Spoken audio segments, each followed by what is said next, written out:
Muy buenas noches, cafeteros. Soy su hermano Mike. Hoy está aquí a la par mía mi estrella, la estrella que Dios me regaló, y les doy la bienvenida a todos ustedes a nuestra clase 23 en este camino de formación bíblica, transformación personal y misión compartida, porque esto es teología con café. Gracias por conectarse, gracias por estar puntuales. Gracias por seguir creciendo juntos y por hacer de este espacio una comunidad en la cual todos aprendemos y aprendemos de manera muy vivencial. Hoy tenemos una clase especial llena de contenido, pero también de corazón. Vamos a conocer el estudio biográfico de parte de un líder de una iglesia en Costa Rica. Ya sabremos de quién se trata, pero también vamos a tener un poco de celebración porque estaba invitado, o está, mejor dicho, invitado a orar en la apertura de esta clase el pastor Edgardo Paz de la Iglesia Gran Comisión en Texas, y la sorpresa mía fue que hoy es precisamente su cumpleaños. Así que lo que vamos a hacer es precisamente celebrar esto, y yo te pido, por favor, Edgardo, que te conectes ahora mismo, que enciendas tu cámara, que enciendas tu micrófono. Tu vida, sin duda, tu ejemplo y tu dedicación a la iglesia en Texas son bendición para esta comunidad también.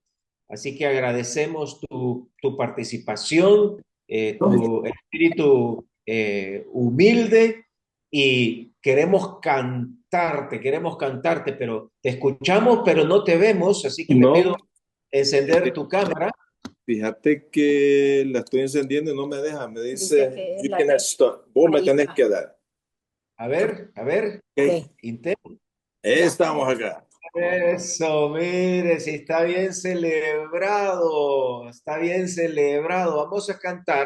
Vamos a cantar feliz, feliz cumpleaños, deseamos para ti. Esperamos que se aprendan el coro. Vamos a cantarles el coro y de ahí cantamos la canción completa para que aquí tu familia y tus amigos en tu casa se sumen. El coro dice: feliz, feliz cumpleaños, que Dios en su bondad te dé muy larga vida, salud, felicidad. Otra vez el coro. Feliz, feliz cumpleaños, que Dios en su bondad te dé muy larga vida, salud, felicidad. Bien, el feliz cumpleaños dice así, y todos ustedes ahí con Edgardo nos van a acompañar con el coro. Vamos. Feliz, feliz cumpleaños deseamos para ti, que Dios omnipotente te quiera bendecir. Coro. Feliz, feliz cumpleaños, que Dios en su bondad te dé muy larga vida, salud, felicidad. A Dios le damos gracias, que con amor sin par al fin de otro año hermoso te permitió llegar. Coro. Feliz, feliz cumpleaños, que Dios en su bondad te dé muy larga vida, salud, felicidad. Oremos pues unidos, que te bendiga más, te colme en el futuro de bien prosperidad. Coro. Feliz, feliz cumpleaños, que Dios en su bondad te dé muy larga vida, salud, felicidad. Feliz cumpleaños, Edgardo. Felicidades, Pati. Felicidades a todos allá, iglesia y familia en Estados Unidos. Ahora sí, Pastor Edgardo, por favor, Ay, al haber recibido esta bendición, guíanos con la oración inicial para esta clase. Te escuchamos. Sí. Buenas noches a todos. Gracias por otra reunión más que tenemos y me acompañan en oración, por favor. Señor, te agradecemos lo bueno que eres, Señor, por esta clase. Queremos aprender más de ti, Señor. Queremos conocerte más a ti, a tu persona y sobre todo, Señor, poder hablarles a otros, enseñar a otros, Señor, discipular a otros acerca de ti. Señor, usa a Mike, que tu espíritu lo guíe, Señor, en esta clase. Te lo ponemos en tus santas manos, Señor, en el nombre de Jesús. Amén. Amén, amén. Muchas gracias, Edgardo, y muchas bendiciones en tu cumpleaños. Pues bien, esta noche nos reunimos para profundizar en la convicción número 9. Mire, vamos por la convicción número 9. Esto ya es dentro del bloque de valores fundamentales misionales, lo que tiene que ver con la gran comisión en sí, con el discipulado, porque hemos hablado de aquellas que tienen que ver con el corazón, hemos hablado de aquellas que tienen que ver con el método, pero ahora con lo que tienen que ver con la misión. Así que estaremos hablando de esta convicción número 9, colaboración. Esta convicción va a quedarse en nosotros a medida que aprendamos esta frase que tengo preparada, como lo hago con cada una de nuestras convicciones. Escucha esto, la teología se vuelve transformación cuando se colabora conversando en comunidad. Nuestro lema, ustedes lo conocen muy bien, conversaciones que transforman. Mire cómo está de relacionada esta declaración con nuestro lema. Conversaciones que transforman, convicciones que trascienden. Bueno, esta es una convicción. La colaboración es una convicción.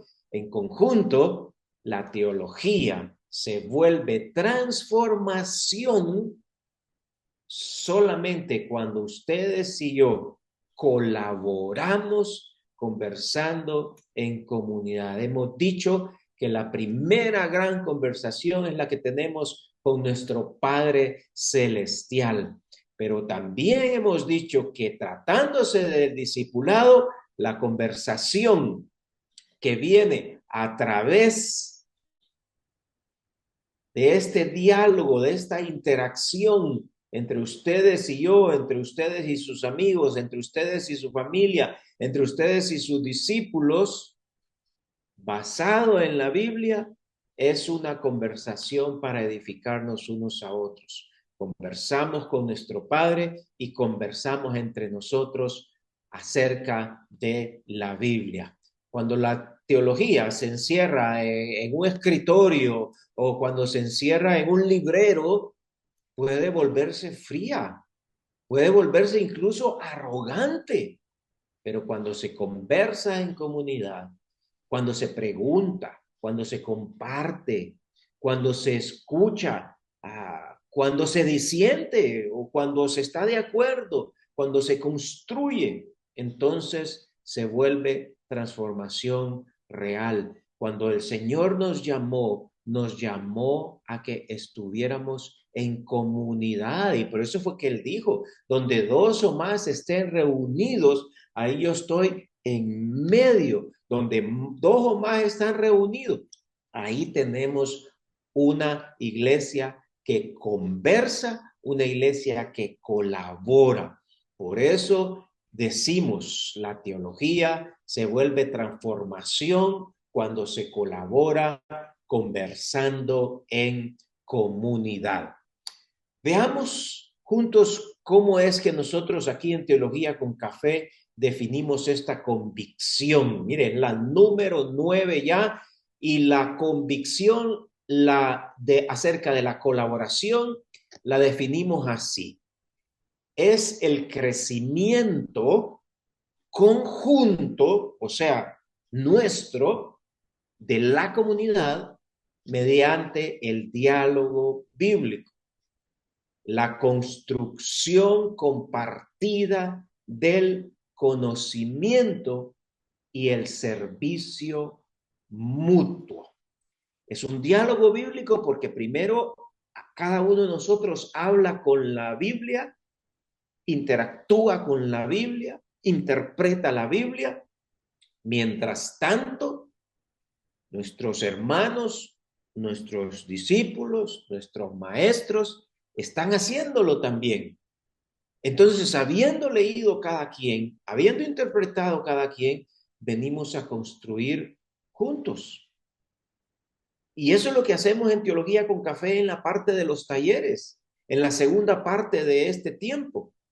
Construimos juntos el conocimiento.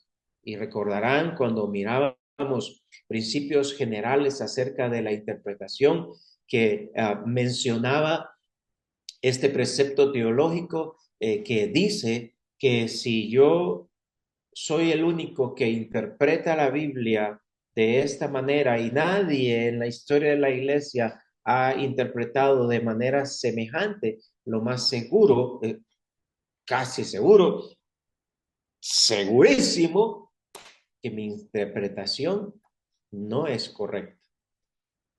En tercer lugar, decimos servicio mutuo porque se trata de edificarnos unos a otros. Y ese es el punto de nuestra base bíblica para esta convicción de colaboración.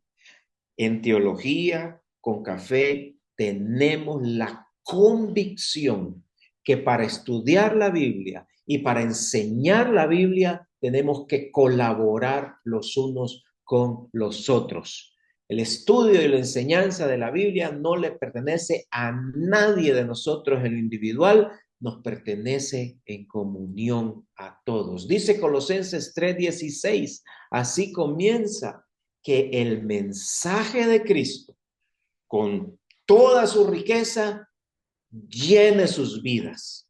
Escucha esto. Colosenses 3:16 dice, enséñense y aconséjense unos a otros con toda la sabiduría que Él da. Repito, Colosenses 3:16. Enséñense y aconséjense unos a otros con toda la sabiduría que Él da. Hermanos, aquí no hay jerarquía, aquí hay reciprocidad, aquí no hay monólogos, aquí hay conversación, aquí no hay protagonismo, lo que hay aquí es comunidad. Aquí no somos pastores unos, ovejas otros, maestros unos, discípulos otros, profesores unos, alumnos otros, Pablos unos, Timoteos otros. Aquí, donde dos o más estamos reunidos en Zoom, aquí somos unos a otros. Y por eso lo repetimos con más fuerza ahora que lo entendemos a la luz de este texto bíblico. La teología se vuelve transformación cuando se colabora conversando en comunidad.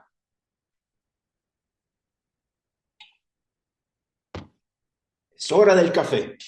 Hermanos, en Teología con Café, esta convicción se vive cada semana, porque desde el principio hemos dicho, vamos a colaborar, vamos a revisar el aprendizaje juntos. Dentro de un rato tendremos la presentación de la biografía de José, este patriarca de Israel, porque colaboramos con cada uno de nuestros compañeros aquí en esta clase.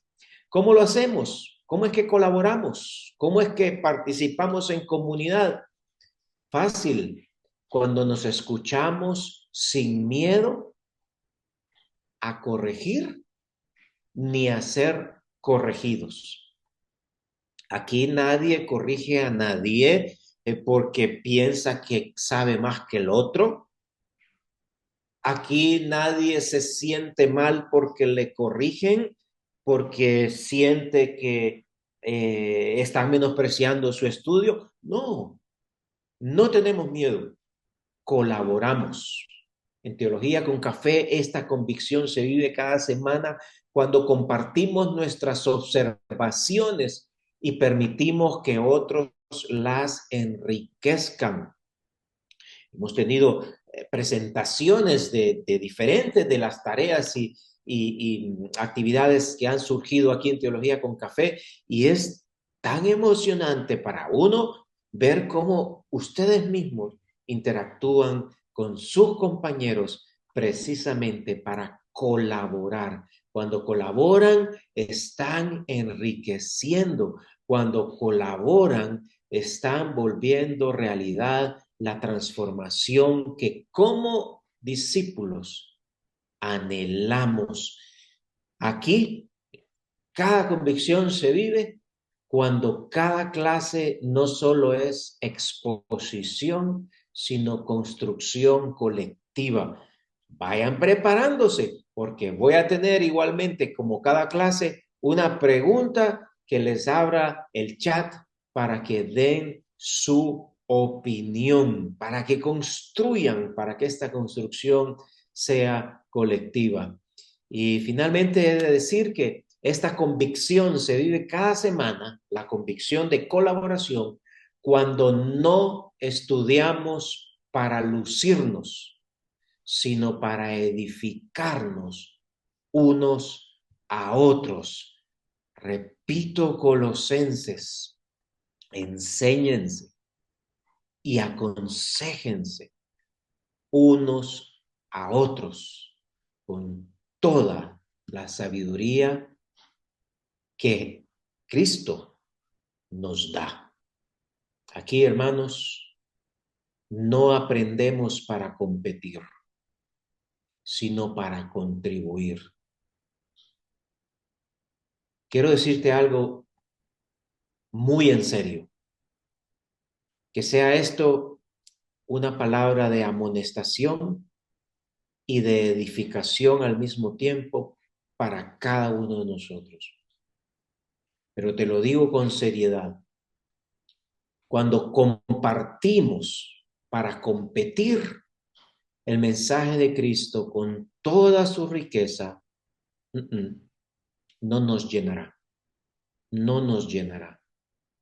No debemos compartir para pretender superar a otro, para pretender imitar a otro, para pretender defender un privilegio. Cuando compartimos para competir, el mensaje de Cristo con toda su riqueza difícilmente nos llenará. Lo decimos con convicción. La teología se vuelve transformación solamente cuando colabora conversando en comunidad. No hemos sido llamados a ser discípulos solitarios. Hemos sido llamados a discipularnos unos a otros, a edificarnos unos a otros, a compartirnos unos a otros. En el momento que pensamos que no tengo necesidad de la colaboración de otro, nuestro mensaje va a ser frío y no queremos que sea así. Ahora les invito a colaborar respondiendo en el chat con esta pregunta. Quiero que ustedes nos compartan una frase, una anécdota, algo que nos cuente qué beneficios has experimentado personalmente cuando estudias la Biblia en comunidad en lugar de hacerlo solo. Una palabra clave con lo cual puedas explicarlo, una anécdota pequeñita de un momento en el cual aprendiste cabalmente por tratar el tema del asunto con otro. Puede ser una frase. ¿Qué beneficios, repito, has experimentado personalmente cuando estudias la Biblia en comunidad en lugar de hacerlo solo? Dice el pastor Carlos Atilio Córdoba del Salvador que un beneficio que tiene es que descubrirse, o sea, hay más ojos viendo, hay más ojos observando, y pienso en esto, que todos tenemos 180 grados de visión y 180 grados de ceguera.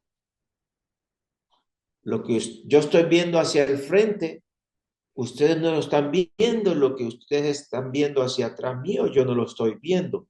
Cuando colaboramos, descubrimos. Gracias, Carlos. El aprendizaje es más enriquecido, dice mi estrella, precisamente porque estamos colaborando. Alma Rico dice, la enseñanza, entiendo yo, es ampliada, como lo dice Gloria, hay más claridad en todo esto, porque hay más ojos sobre el asunto. Repite Alma, dice, porque aprendo de las demás personas, por supuesto, porque imagínense que el aprendizaje va a observación, interpretación, pero también aplicación. Y qué edificante es que nos contemos y gracias, Alma, por decirlo así, porque qué edificante es que ustedes me cuenten cómo lo aplican este texto y que yo les cuente cómo lo aplico y así unos a otros. Más claridad en el principio, nos dice también Gloria Cruz. Carlos dice, indagamos sobre la condición humana y terminamos indagando la edad de David al momento de su unción, inicio de su reinado y su fallecimiento. Eso fue hace rato, una anécdota, que estaban indagando sobre la condición humana y miren, terminaron con David y tanta enseñanza de este personaje a propósito de lo que llamamos estudios biográficos. Nuestra hermana Leila Hernández dice refuerzo y confirmación. Sí, qué interesante, muy bien. Esto viene con la idea que les mencionaba. Si yo soy el único que interpreta un pasaje de esta manera y nadie más en toda la historia lo ha interpretado semejante, yo soy el equivocado. En cambio, si vemos, yo también veo esto, yo también veo lo otro, entonces reforzamos y confirmamos. Dulce La Guardia dice, nos complementamos ambos, ¿sí? Que pienso que es en la misma sintonía de lo que decía Leila. Muchas gracias, Dulce. Marcos Clotter dice, abundancia de consejos, en la abundancia de consejos está la sabiduría. Sin duda, y veo todo esto, observación, Marcos, en el beneficio que da a la aplicación, por lo mismo de que mi primer impulso es aplicarlo para mí. Y si bien debo aplicarlo para otros, pero yo debo cuidarme en humildad, primero aplicarlo para mí. Entonces, cuando otros vienen con su observación, con su interpretación y su aplicación, ese consejo trae sabiduría. Silvia Reyes dice, se profundiza más en la palabra y solo he hecho que estemos aprendiendo los unos de los otros.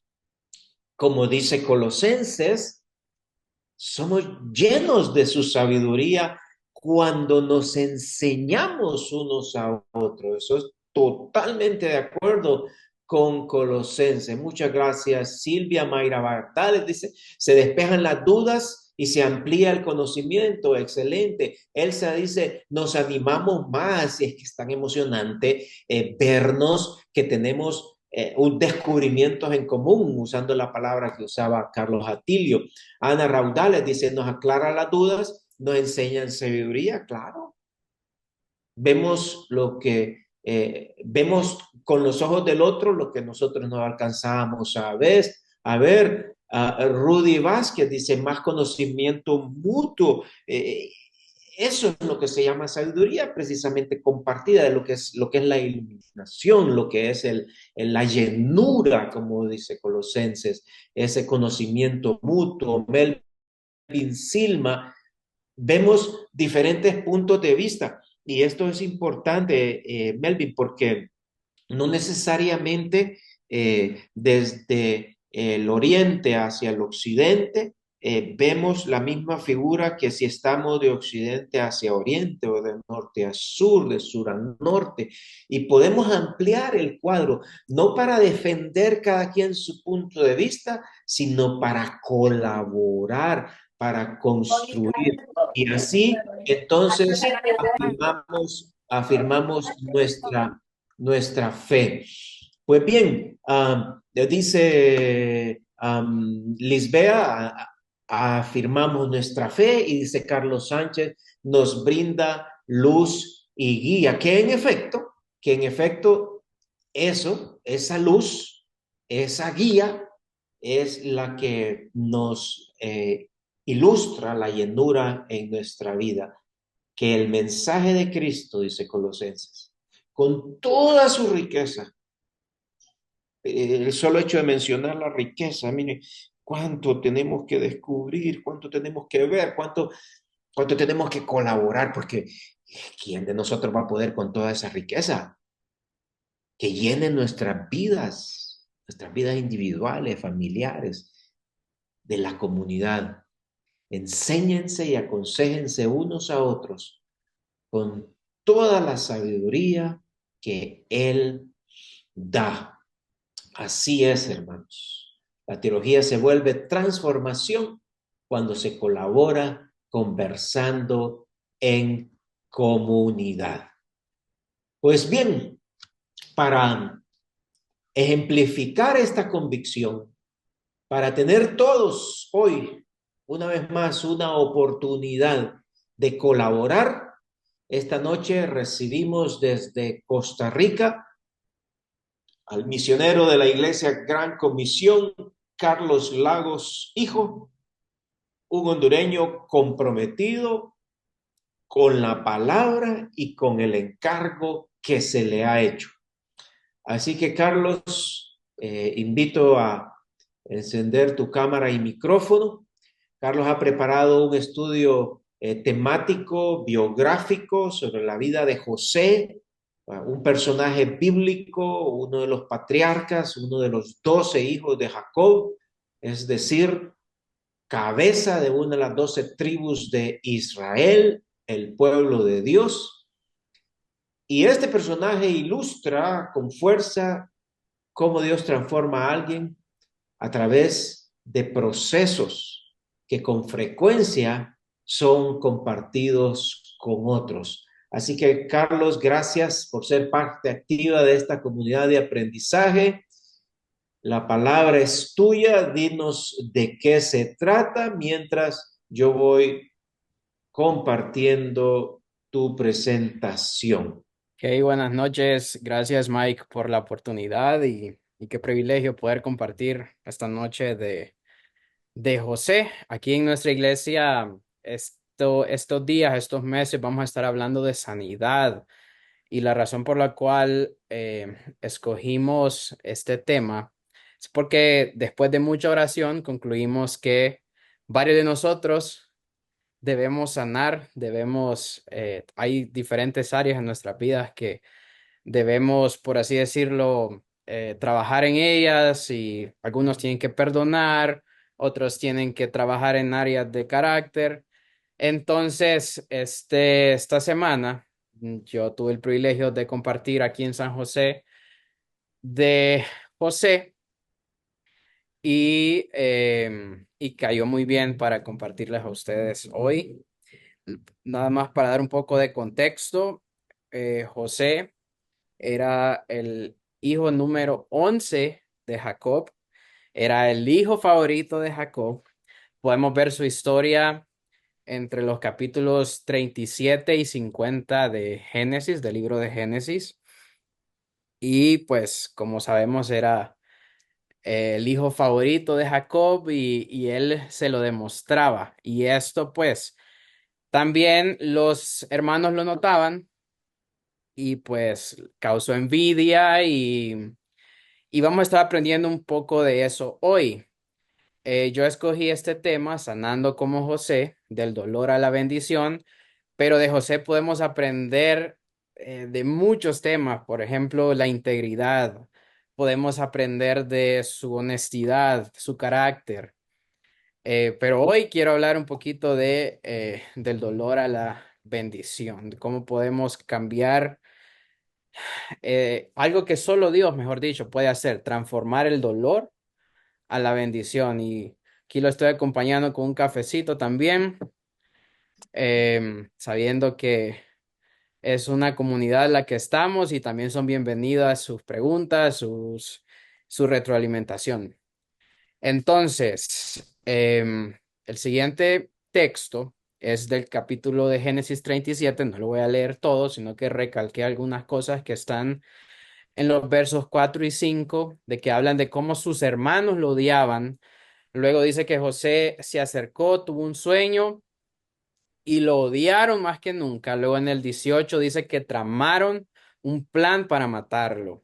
19 y 20 estaban decididos a matarlo, pero después decidieron tirarlo a una cisterna. Luego 21 y 22 pueden ver que la cisterna estaba vacía y lo dejaron ahí. Pero ¿qué pasó después? 26, 27 lo vendieron a unos mercaderes ismaelitas, dice la palabra. Luego en el 28 lo vendieron por 20 monedas de plata. Lo llevaron a Egipto y los mercaderes madianitas llegaron a Egipto y le vendieron a José a Potifar, quien era un oficial del faraón, del rey de Egipto. Ok, ¿qué observaciones podemos ver ahí para empezar?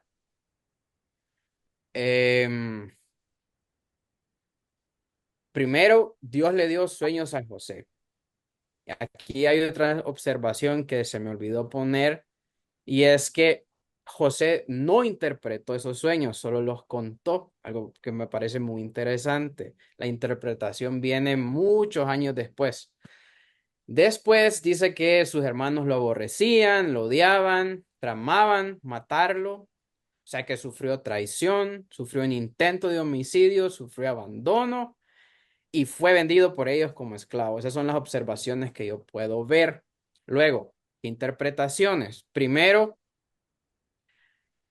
Dios tiene un propósito y un llamado único para cada persona. En el caso de José, eran los sueños. Dios le dio sueños.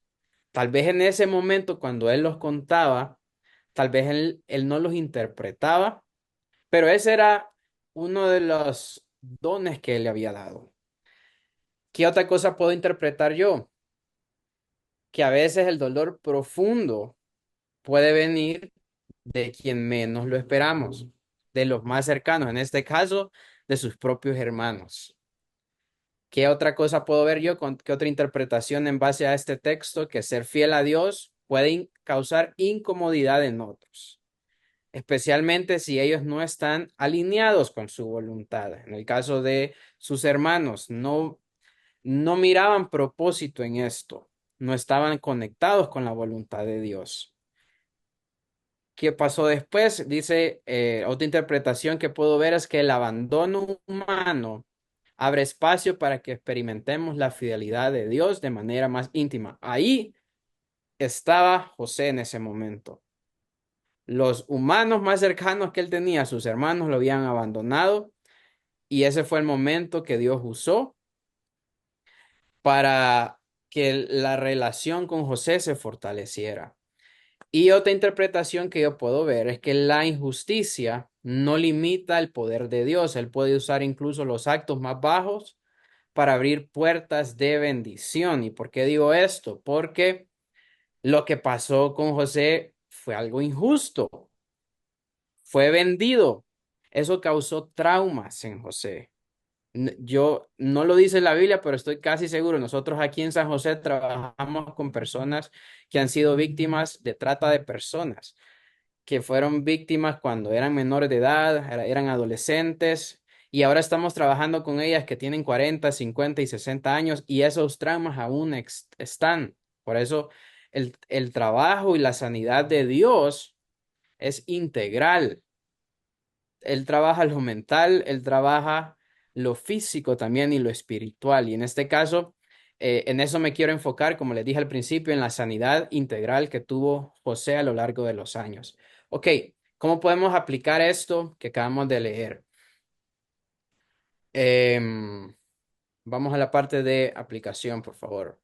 Primero, debo de mantenerme obediente a Dios, incluso cuando se genera incomodidad o conflicto con otros, especialmente con ellos quienes no están alineados con su propósito. Otra aplicación que yo pude ver es que cuando todo parece oscuro, en medio de la soledad, es ahí cuando más debo de poner mi confianza en Dios y en su propósito para mi vida. Ok, vamos al siguiente texto. Eso que acabamos de leer está en Génesis 37. Ahora vamos a leer algo que está en Génesis 39, siempre de la vida de José. Dice, el Señor estaba con José, por eso tenía éxito en todo. Esto mientras servía en la casa de su amo el egipcio. Dice que Potifar notó eso, que el Señor estaba con José y le daba éxito en todo lo que hacía. ¿Y qué pasó después? Verso 5, que el Señor comenzó a bendecir la casa de Potifar por causa de José. Y todos los asuntos de su casa marchaban bien y las cosechas y los animales prosperaron. Luego, verso 20, ya José estaba en la cárcel, pues, sabemos toda la historia que pasó con la esposa de Potifar, lo metieron a la cárcel y aún en la cárcel, ahí estaba el Señor con José y le mostró su fiel amor. Y en verso 23 vuelve a repetir, el Señor estaba con él y lo prosperaba en todo lo que hacía. ¿Qué observaciones pude ver de aquí? Em, a pesar del dolor, José se mantuvo fiel a Dios. Él prosperó como esclavo, sirviendo en la casa de Potifar y también en prisión Dios lo prosperó. Algo bien interesante. Dice también que el Señor estaba con José en todo y todo lo que él tocaba tenía éxito. Donde estaba José, había bendición. Donde estaba José, había prosperidad. ¿Qué interpretaciones puedo sacar de esto? Me ayuda, gracias. Primero, que la fidelidad de Dios no depende de las circunstancias, sino de una convicción firme que cada quien tiene que tener en su corazón. En el caso de José, él fue una persona íntegra, una persona fiel, no importando las circunstancias. Él era una convicción que él tenía.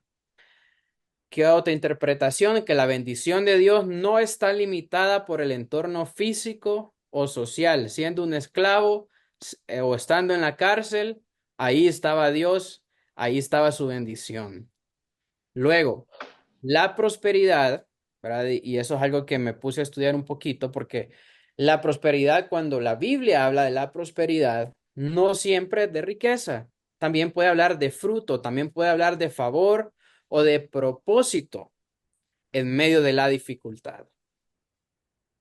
Y el éxito, algo que pude ver es que el éxito, el verdadero éxito, ese éxito que dura, proviene de caminar en obediencia con Dios. Ese es el verdadero éxito aquí en la tierra para mí, ser un seguidor obediente de Dios. Cuando uno se deja formar en lo oculto, Dios a su debido tiempo lo exalta y lo honra, y Dios honra esas bendiciones, porque nada de lo que hacemos es en vano, nada de lo que hacemos para nuestro Dios es en vano. ¿Qué cosas pude ver para aplicar a base de estas observaciones e interpretaciones? Poderosas interpretaciones, te diré, Carlos, te felicito. Así que me llevas impresionado. Miremos a ver qué tienen estas aplicaciones, porque a todos nos edifican. Adelante. Primero, gracias Mike, primero, em, aún en medio del dolor, mantenerme fiel a Dios. Esa es una aplicación. Em, Eso me prepara mi corazón para recibir su favor, para recibir su bendición. Número dos, confiar en Dios a pesar de las circunstancias adversas. Eso trae bendición para mí y para los que me rodean. Cuando yo decido poner mi confianza en Dios, hay bendición, no solo para mi vida, sino también para las personas que me rodean. Lo pudimos ver en la vida de José. Estaba en la casa con Potifar, todo fue prosperado. Estaba en la cárcel, todo fue prosperado. Y ese es el favor de Dios en la vida de una persona que decide poner su fe, decide poner su confianza. Y ya para terminar, vamos al siguiente texto, siempre en Génesis. Eh, Eso está en Génesis 45. Vamos a leer un poquito de Génesis 45 y un poquito de Génesis 50. Ya sucedió lo que llegan los hermanos y ya él viene y le dice, soy José. Él se revela a ellos. Vive mi padre todavía. Dice que se quedaron mudos, estaban atónitos. Al ver a José dice que no lo podían creer. Aquel joven a quien ellos muchos años atrás habían vendido. Él les dice, por favor, acérquense, soy su hermano, a quienes ustedes vendieron como esclavo en Egipto. Pero no se inquieten ni se enojen con ustedes mismos por haberme vendido, porque fue Dios quien me envió. Luego más adelante, en verso 7 dice, Dios me hizo llegar antes que ustedes para salvarles la vida a ustedes y sus familias y preservar la vida de muchos más. Y luego verso 8 dice, fue Dios quien me envió a este lugar. O sea, podemos ver cómo hay un proceso que José está consciente y está también confiando de que todo ese proceso Dios lo usó para algo. Y ahí podemos ver a un José maduro, a un José sano integral. Todas esas heridas, él no las guardó como rencor. Él pudo en ese momento borlarles la cabeza a sus hermanos. Tenía todo el derecho, toda la autoridad para hacerlo, pero él más bien reconoce eso, que fue Dios quien años atrás lo preservó, lo guardó con un propósito. Luego en Génesis 50, tal vez si me ayuda Mike, gracias. En Génesis 50 dice que habían enterrado a su papá, lo enterraron y sus hermanos estaban llenos de miedo. ¿Por qué? Porque dijeron, ahora sí, ahora José va a mostrar su enojo y se va a vengar por todo el mal que le hicimos. Imagínense qué interesante, ellos todavía seguían cargando culpas, a pesar de que José ya lo había demostrado y les había dicho que, hey, yo aquí estoy, no les va a pasar nada, yo los voy a alimentar, los voy a cuidar. Dice que cuando José recibió ese mensaje, perdió el control y se echó a llorar. ¿Qué quiere decir eso? Que José estaba conmovido, José amaba a sus hermanos a pesar de todo el daño que les habían hecho, ellos le habían hecho a él los amaba perdidamente. Dice que entonces sus hermanos llegaron y le dijeron, José, somos tus esclavos. Pero José les respondió, no me tengan miedo. ¿Acaso soy Dios para castigarlos? El verso 20, ustedes se propusieron hacerme mal, pero Dios dispuso todo para bien. Él me puso en este cargo para que yo pudiera salvar la vida de muchas personas. Eso es madurez para mí. Soy una persona que ha conocido el propósito de Dios para su vida, está consciente de que ese proceso por el cual ha pasado no fue en vano. Y les dice, no, no tengan miedo, yo seguiré cuidando de ustedes y de sus hijos. Así que se los dijo hablándoles con ternura y bondad y los reconfortó. ¿Qué observaciones puedo ver de eso?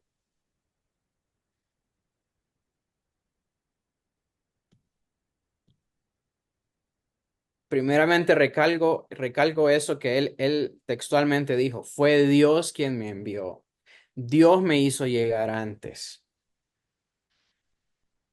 Habla de un proceso, habla de un tiempo que ha sucedido. Después dice que se echó a llorar, también me llamó la atención eso. O sea, eso que le dijeron sus hermanos causó genuinamente que José llorara, porque él los amaba y a él le dolió que le dijeran eso de alguna manera, porque ese no era el propósito de José ya en ese momento con sus hermanos. Les dijo, no, no tengan miedo, yo seguiré cuidando de ustedes y de sus hijos. Después les dijo, Dios dispuso todo para bien. Me recuerda aquel versículo que está en Romanos, que Dios dispone todo para el bien de quienes le aman de acuerdo a su propósito. Y, ¿verdad? Y me llamó mucho la atención también que dice que José guió de alguna manera, les dijo, no, yo estoy aquí, yo los voy a cuidar. Los perdonó, los abrazó, lloró con ellos y cuidó de sus hermanos. Em, ¿Qué interpretaciones pude ver de esto? Carlos, observando, o mejor dicho, escuchando tus observaciones, am, quiero agregar, cuando leías el texto anterior, quiero ver si puedo retrocederlo, eh, dice en el versículo 19, pero José les respondió, no me tengan miedo. ¿Acaso soy Dios para castigarlos? Wow, esa sin duda es una de esas otras escenas tan conmovedoras y poderosas de la historia de José, porque con qué facilidad nosotros, los seres humanos, facilito agarramos por el lado de la revancha, de la venganza, del castigo. Ah, ahora es mi turno. Ujú. Y tenía toda la autoridad, José, para hacerlo.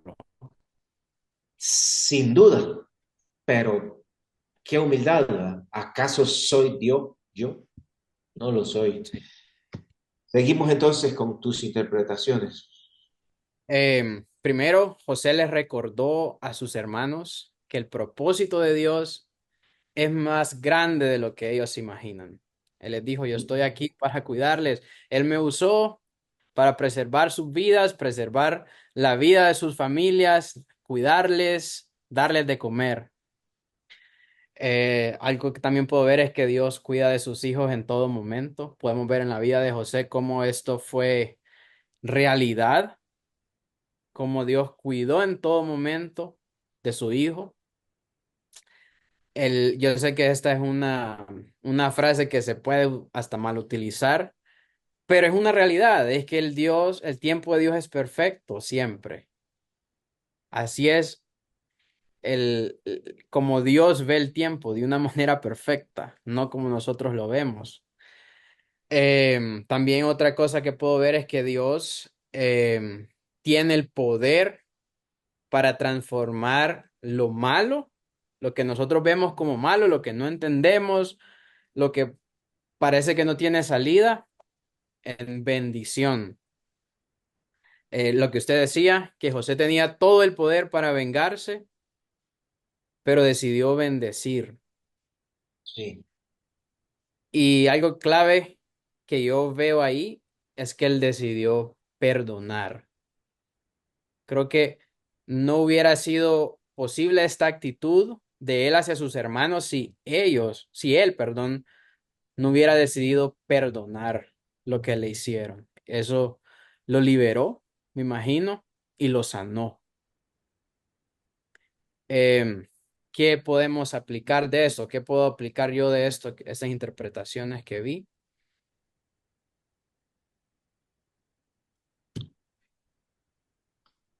Debo confiar en que el plan de Dios para mi vida es más grande que cualquier ofensa o traición que haya experimentado. Su propósito no depende de las intenciones de otros, sino de su soberanía, su voluntad para mi vida. así es. Otra aplicación es que no necesito apresurar las cosas ni desesperarme. Yo sé que a veces es difícil, uno quiere las cosas ya, ya, ya, Mm. cuando no se ven resultados inmediatos, pero la espera con fe es parte del proceso porque esperar en Dios trae frutos duraderos. Y aunque tenga la oportunidad de vengarme, Debo elegir honrar a Dios bendiciendo. ¿Y de qué manera puedo bendecir la ofensa? Con el perdón, otorgando misericordia. Así como Él nos perdonó, así como Él nos amó primero, así como Él nos dio gracia, porque el perdón y la misericordia son más poderosos que las venganzas. Trae sanidad a mi alma cuando decido honrar a Dios perdonando. Es un proceso ahí que Dios empieza a hacer cuando yo decido perdonar. Sí. Eh, Creo que dejo una conclusión y que hoy es un buen día para orar por otros, hoy es un buen día para perdonar a otros, hoy es un buen día para bendecir a otros y vamos a ver a Dios transformar ese dolor en propósito. Muchas gracias. Carlos, wow, es que cada parte, y qué importante el hoy ya, la observación, la interpretación y aplicación cuando abrimos y disponemos todos nuestros sentidos, todas nuestras capacidades mentales, vamos a observar mucho. Vamos a observar más cuando, sin duda, tal como es la convicción que hoy hemos presentado, la número 9, la colaboración, colaboremos, porque estoy seguro muchos aquí pueden estar tan impresionados como yo por este pasaje de las Escrituras, como también pueden contribuir. Cada quien puede tener una aplicación desde su historia, desde su contexto, dentro de sus necesidades, pero las interpretaciones también estuvieron ah, consecuentes con la observación y yo quiero usar esta buena práctica de Carlos, hermanos, para que tracemos todos una línea. Eh, la observación me da a mí la base, sin duda, de la interpretación. Es un reflejo, porque la observación es lo que sucedió en el contexto histórico entre el autor del libro con sus destinatarios, lo que sus destinatarios estaban comprendiendo. En el caso de Israel, yo les recuerdo, ellos iban por el desierto, ellos dejaron Egipto, ellos no sabían, no tenían ni la menor idea quiénes eran ellos, no tenían identidad. Y aquí sale Moisés contándoles cómo comenzó todo, desde la creación hasta llegar a Abraham y a sus hijos. Porque el Génesis está escrito para aquellos que van caminando en el desierto para la tierra prometida. Cuando Moisés mismo le decía a Dios, ¿y quién le voy a decir que me envía? ¿Qué nombre le voy a dar? ¿Quién eres tú? Surgen todas estas preguntas de identidad. La interpretación ya es este mensaje para los hebreos en el desierto. ¿Qué significa para los creyentes de todas las épocas y los lugares? Y está bien alineado, Carlos, muy bien alineado. Y ya después la aplicación es, y todo esto a mí, ¿qué tiene que ver conmigo? ¿Cómo lo puedo aplicar? Estoy seguro que la iglesia fue bendecida con tu mensaje y quiero entonces dar la oportunidad a los hermanos, si quieren escribirlo en el chat, pues lo escriben en el chat, o si alguien quiere pedir el micrófono, pues igualmente se lo doy. Uh, de momento, pues está diciendo aquí, vamos a ver, gracias Carlos por este estudio biográfico tan detallado de la vida de José. Dios te bendiga y te siga utilizando para su honra. Gracias por compartirlo, muy interesante. Carlos, muchas gracias por su participación. Me encantó, el perdón trae sanidad. O sea, y que escriban, cualquiera de ustedes, ¿qué frase qué declaración, qué enseñanza que Carlos compartió se llevan. Que ustedes pueden decir, uy, yo con esto tengo suficiente. Así como están diciendo ahora mismo a Ana Raudales, el perdón trae sanidad, dice Ani. El perdón trae sanidad. Excelente interpretación. Bendiciones, Carlos. Muchas gracias, Carlos. Muy buen análisis. Muchas gracias, Carlos, por compartir. Bien, siéntanse en libertad como ustedes mismos lo dijeron en la primera ronda de participaciones, de reforzar, de confirmar, así como ha hecho Ani, el perdón trae sanidad. Qué otras declaraciones de Carlos han quedado con ustedes? Dice Christopher, a veces creemos que nuestro perdón es más valioso que el perdón de Dios. Muy liberador, debemos perdonar sin condiciones. Gracias, Christopher, muy buena observación. Celina dice, puede transformar el dolor en bendición. Celina ha dado, como decimos popularmente, le ha puesto el puntito a las IES, porque ese es el mensaje central que Carlos ha transmitido hoy. Puede transformar el dolor en bendición. El perdón puede transformar el dolor en bendición. Muchas gracias, Celina. ¿Alguien más quiere participar y, como decíamos, reafirmar estos conceptos? Si alguien piensa que vio algo más en su propio contexto que quisiera agregar, por favor, también de eso se trata la colaboración.